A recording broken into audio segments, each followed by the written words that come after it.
যুক্তি এদের নিয়ে প্রচারণা করে। গুলিস্তান থেকে পকেটে মোবাইল থেকে চলে যায় না, ওগুলার ভাগ ওইখানে চলে যায়।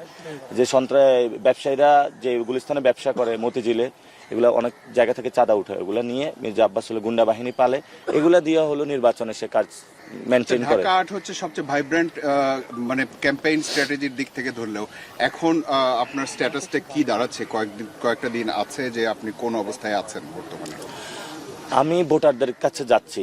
আমি তো বলতে পারবো না যে আমি ইলেকশনে জয়ী হব, এটা মির্জা আব্বাসও বলতে পারবেন না উনি ইলেকশনে জয়ী হবে, যদিও উনি মাঝে মধ্যে বলার চেষ্টা করেন। তো আবার যখন ফিল্ডে নামেন তখন অবস্থা ব্যাগতিক দেখে আবার বাসায় চলে যায়, চিন্তা করেন যে না এটা তো ভোটাররা বলবে। তো যারা ভোট দিবে তারা এবার সিদ্ধান্ত নিবে। তো আমরা আশা করব যে আমার বিরুদ্ধে এমন কোনো জায়গা হয় না হেনস্থ করা, আমাকে ছোট বেয়াদব বলা, সব কিছু করা হয়েছে, হেনস্থা করা হয়েছে। মানসিকভাবে আমি 1 সেকেন্ডের জন্য ভেঙে পড়ি নাই। কেন ভেঙে পড়েন নাই? কারণ আমার কাছে যেটা মনে হয়েছে আমাদের ফাইটটা মাত্র শুরু হয়েছে। সংসদে গেলেও ফাইট হবে, বাইরে থাকলেও ফাইট হবে। বাংলাদেশ থেকে সন্ত্রাস, চাঁদাবাজ, দুর্নীতিবাজ ইনশাল্লাহ আমরা তাদেরকে বিদায় করব। মাত্র তো যুদ্ধটা শুরু হলো, যুদ্ধের শুরুতে যদি মানসিক চাপে পড়ে তাহলে তো কৌশলগত অবস্থান আপনার। এটা আমার রাজনৈতিক অবস্থান। কারণ চাঁদাবাজদের দমন না করলে গত 1 বছর যে নির্যাতন হয়েছিল, বাংলাদেশের ব্যবসা বাণিজ্যের উন্নতি হবে না।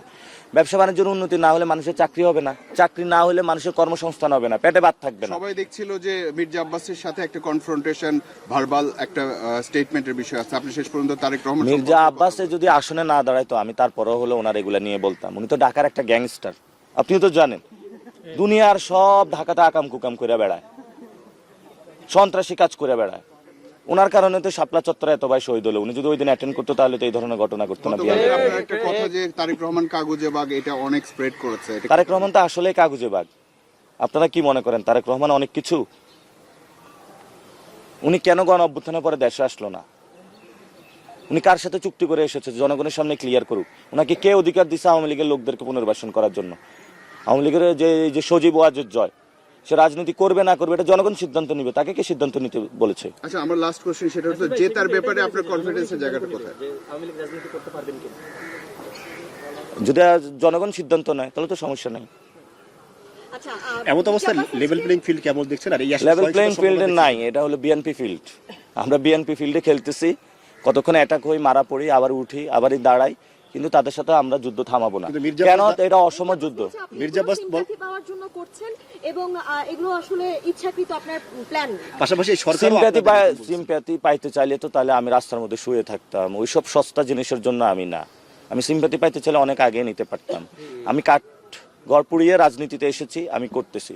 উনি সাহস থাকলে আমি এখনো বলবো, উনি কালকে বলুক, যে কালকে জনগণের সামনে আইসা অঙ্গীকার করুক যে আমি মির্জা আব্বাস আজকে থেকে চাঁদাবাজি ছেড়ে দিলাম, আমি মির্জা আব্বাস আজকে থেকে সন্ত্রাসী কার্যক্রম ছেড়ে দিলাম, আমি মির্জা আব্বাস দুর্নীতি ছেড়ে দিলাম, এবং আমি যে অপরাধ করেছি এটার জন্য পুরো বাংলাদেশের ক্ষমা প্রার্থী। এবং সাথে সাথে যারা আমার কাছে টাকা পয়সা পাবেন আমি সবাই বাংলাদেশের রাষ্ট্রীয় কোষাগারে দান করবো, আপনাদের দিয়ে দিব। আলহামদুলিল্লাহ, ওনার সাথে তখন বুক মিলাবো। সন্ত্রাস থাকাকালীন, চাঁদাবাজ থাকাকালীন কোনো কম্প্রোমাইজ হবে না। এটা শুধু মির্জা আব্বাস না, 300 আসনেই তারেক রহমানের সব গডফাদারদের দিয়েছে। কমিশনার কাইয়ুম কি ভালো লোক? স্বদেশ প্রপার্টিজদের দখল করছে। এই যে সাদেক হোসেনের খোকা, কালকে এক মহিলা আমার কাছে এসে কান্না করতেছে, 7 জন টিচারকে হলো স্কুল থেকে তারা বের করে দিয়েছে।